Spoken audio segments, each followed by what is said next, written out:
of a manufacturing company, it was noted that there were several purchases which were made without purchase order. Almost 40% of purchases were made without any purchase order. And further, it was also noted that there was no reconciliation between the purchases made and the goods received. There was no reconciliation at all. No reconciliation at all.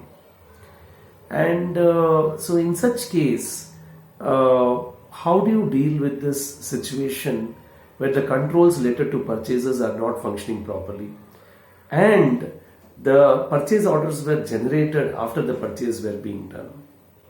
So these were all issues in the company. First of all, you have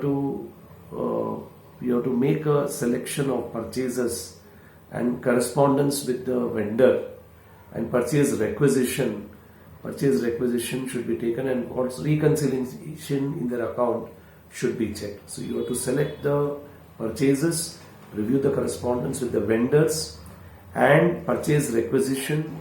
That is like what is the requisition that has been received to purchase certain goods, which is an internal document, and reconciliation of the respective account should be taken. Then you have to review the vendor listing with the aging. You have to do a follow-up of the material amount which is paid before the normal credit period. Analyze the reason for the exception. Say what is the aging, and you have to review the vendor listings. At the same time, a material amount is paid before the normal credit period. What is the reason for such exception? Why it is being paid so early? And you have to discuss the summary of issues with the client. What are the different summary of issues with the client that has to be discussed? That's the thing actually here.